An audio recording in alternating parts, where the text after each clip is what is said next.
অতিথি হিসেবে বক্তব্য রাখবার জন্য বিনীতভাবে আহ্বান করছি।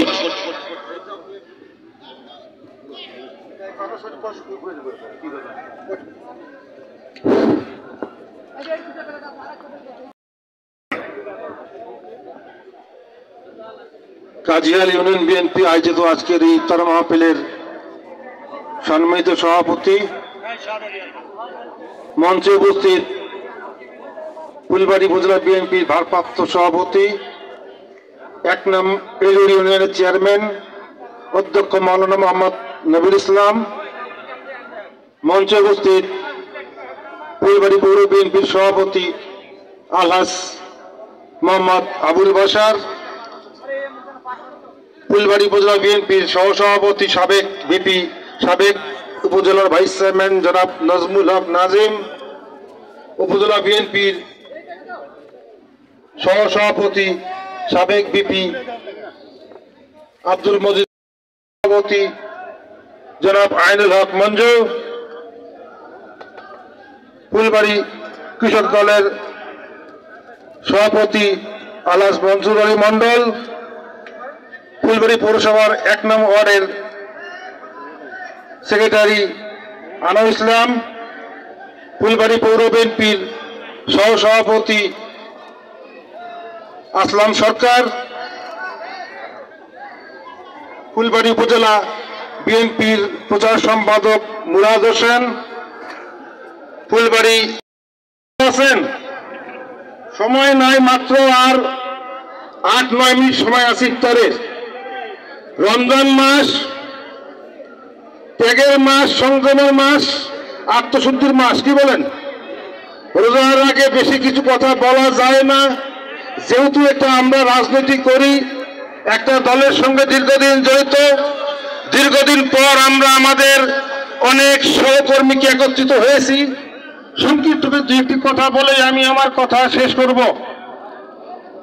আমরা বিগত ১৬-১৭ বছর যাবৎ এই রকম খোলামেলা পরিবেশে, বড় পরিবেশে, ইউনিয়ন পর্যায়ে, ওয়ার্ড পর্যায়ে কিংবা উপজেলা পর্যায়ে কোনো ইফতার মাহফিল এবং মিলাদ মাহফিল কিংবা শোক সভা করতে পারতাম না।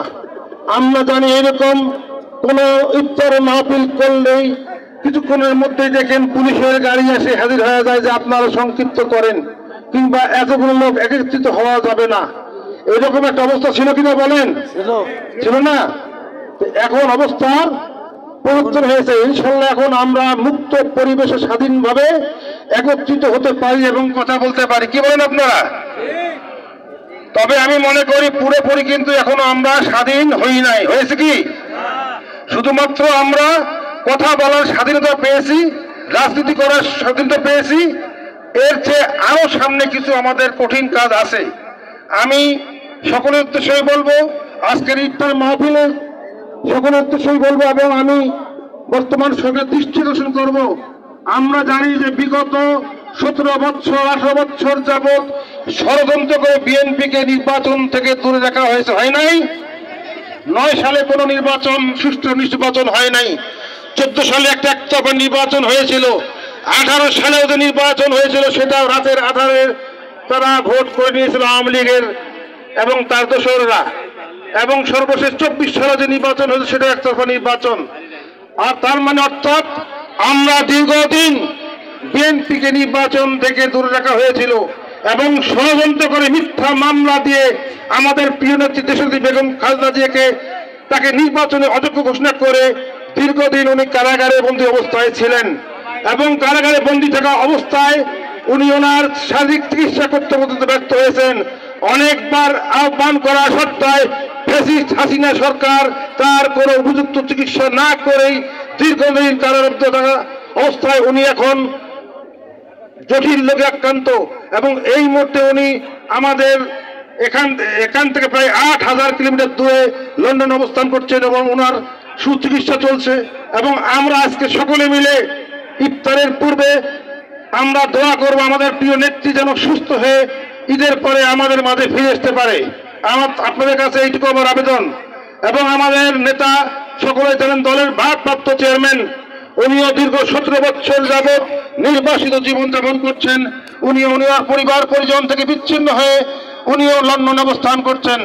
আমরা চাইব অনতিবিলম্বে কোন রকম তালবানা না করে আমাদের মাঝে আমাদের নেতা ফিরে আসবে। কোন রকম কোন প্রতিবন্ধকতা আমরা মানতে নারাজ। এবং এদেশের মানুষ বিগত 17-18 বছর যাবৎ নির্বাচন থেকে বঞ্চিত হয়েছে, তারা এখনো ভোটাধিকার থেকে বঞ্চিত হয়েছে, তারা ভোট দিতে পারে নাই। আমি সরকারের কাছে আহ্বান করব, অবশ্যই অবশ্যই ঈদের পরে আপনারা জরুরি ভিত্তিতে আমাদের প্রাণের দাবি, সারা দেশের মানুষের জনগণের প্রাণের দাবি যে তারা দীর্ঘদিন ভোট অধিকার থেকে বঞ্চিত হয়েছিল, তাদের ভোট দিতে পারে, জাতীয় নির্বাচনে একটা ব্যবস্থা করে। হয়তো আতন দিচ্ছে নাকি? আর 2-3 মিনিট আছে। আচ্ছা, এখনো 5 মিনিট সময় আছে। হ্যাঁ, আমরা চাইবো যে কোনো রাজনৈতিক দল আসতে পারে, গঠন করতে পারে, আমাদের কোনো আপত্তি নাই। যত বড় রাজনৈতিক দল, বিএনপি একটি সাধারণ মানুষের অত্যন্ত জনপ্রিয় দল। বিগত দিনে যতবার অবাধ সুষ্ঠু নিরপেক্ষ নির্বাচন হয়েছে, এদেশের মানুষ বিএনপিকে বেছে নিয়েছে। কি বলেন আপনারা?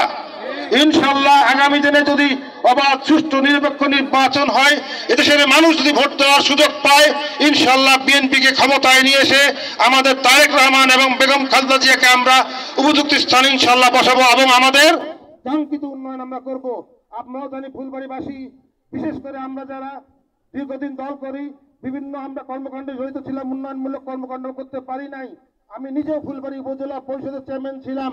আমি জানি আপনারা অনেক প্রত্যাশা নিয়ে আমাকে ভোট দিয়েছিলেন, কিন্তু সে সময় সরকার ছিল আওয়ামী লীগ, তারা আমাকে কোন রকম বরাদ্দ দেয় নাই, নানা রকম প্রতিবন্ধকতা সৃষ্টি করে উন্নয়ন থেকে বঞ্চিত করা হয়েছে। ইনশাল্লাহ যদি আগামী দিনে আমাদের সেই সুযোগ আসে, আমাদের ফুলবাড়ির যে উন্নয়ন থেকে বঞ্চিত হয়েছি, আমরা সেটা ইনশাল্লাহ পূরণ করব। এবং অনেকের যে অনেক উন্নয়ন কথা আমরা বলেছি, সেগুলো ইনশাল্লাহ আগামী দিনে পূরণ করার চেষ্টা করবো। সেজন্য আমাদের প্রস্তুত থাকতে হবে। আগামী দিনের সরকার যেন বিএনপি গ্রহণ করতে পারে, প্রধানমন্ত্রী বেগম খালেদা জিয়া হতে পারে, সেই ব্যবস্থা করব। আমরা সকলের কাছে এই প্রত্যাশা করি। এবং পরিশেষে যেহেতু আমাদের উপজেলা বিএনপি সাংগঠনিক সম্পাদক জনাব তোফায়েল হোসেন যে আকস্মিকভাবে মৃত্যুবরণ করেছেন, তার মৃত্যুতে আমরা সকলে শোকাহত। আমাদের একজন যোগ্য সাহসী বলিষ্ঠ নেতৃত্ব তাকে নিয়ে আমরা হারিয়েছি। তোফায়েলের বাড়ি হচ্ছে এই কাজিয়াল ইউনিয়নেই। আমরা এই ইফতারির আগে তার জন্য দোয়া করব, আমাদের প্রিয় নেত্রী দেশের খালেদা জিয়ার দোয়া করব, এবং আমাদের ভারপ্রাপ্ত চেয়ারম্যান ওনার জন্য দোয়া করব। এই আশা ব্যক্ত করে সবাই ধন্যবাদ জানিয়ে আমি আমার সংক্ষিপ্ত বক্তব্য শেষ করছি। খোদা হাফেজ। বাংলাদেশ জিন্দাবাদ। শহীদ জিয়া অমর হোক। খালেদা জিয়া জিন্দাবাদ। তারুণ্যের অহংকার তারেক রহমান জিন্দাবাদ। বাংলাদেশ জাতীয়তাবাদী দল জিন্দাবাদ। ধন্যবাদ সরকার। আসসালামু আলাইকুম।